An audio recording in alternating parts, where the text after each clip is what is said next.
निमित्तानं आपण आपल्या सोबत असलेल्या विविध मान्यवरांच्या बरोबर चर्चा करणार आहोतच। त्यांची ओळख मी आपल्याला करून देतोच, पण तत्पूर्वी हे सगळं वक्तव्य जिथून सुरू झालं आणि ज्या पत्रकार परिषदेतून सुरू झालं त्या पत्रकार परिषदेतलं एकूणच हावभाव सहित देवेंद्र फडणवीसांचं वक्तव्य आपण ऐकणार आहोत। तिथून आपल्याला कल्पना येईल की वेदना नक्की काय आहे। एक संकेत घेण्याचा प्रयत्न आपण त्यामधून करणार आहोत। आपण पटकन पाहतोय काय म्हणाले आहेत देवेंद्र फडणवीस। मी पक्षाला एक विनंती अजून करणार आहे, अर्थात भारतीय जनता पक्षामध्ये पक्ष सगळे निर्णय करतो की आता मला विधानसभेकरता पूर्ण वेळ त्या ठिकाणी उतरायचा आहे। त्याच्यामुळे मी भारतीय जनता पक्षाच्या शीर्षस्थ नेतृत्वाला ही विनंती करणार आहे की त्यांनी मला सरकारमधून मोकळं करावं आणि पक्षामध्ये पूर्ण वेळ काम करण्याची त्यांनी संधी द्यावी, जेणेकरून ज्या काही कमतरता राहिल्या आहेत त्या कमतरता पूर्ण करण्याच्या दृष्टीने मला माझा पूर्ण वेळ देता येईल।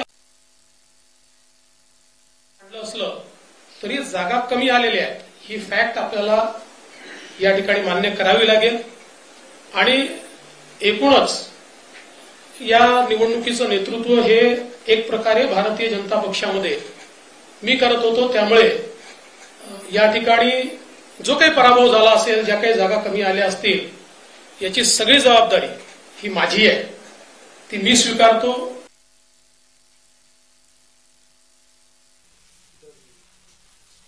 या निमित्तानं आपल्याला समजून घ्यायला लागेल की काय कारण आहे ज्या कारणांच्या मुळे देवेंद्र फडणवीसांनी एक स्पष्ट थेट भूमिका विद्यमान स्थितीमध्ये घेतलेली आहे।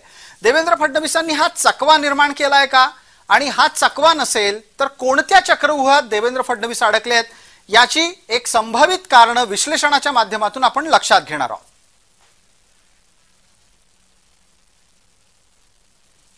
पहिलं एक कारण असं असू शकतं की बावनकुळे यांचं नेतृत्व संघटना बांधणीमध्ये अपयशी ठरलेलं आहे। पक्ष सत्तेत आहे पण भारतीय जनता पार्टीचा कार्यकर्ता मात्र सत्तेपासून वंचित ठरलाय। स्वतः कामाचा प्रचंड ताण अंगावर असल्याने देवेंद्र फडणवीस कार्यकर्त्यांच्या पासून दूर आहेत। दुय्यम नेत्यांच्या वर्तनामुळे कार्यकर्त्यांची नाराजी वाढतीये। कार्यकर्त्यांच्या नाराजीचा भाजपाला फटका बसलाय।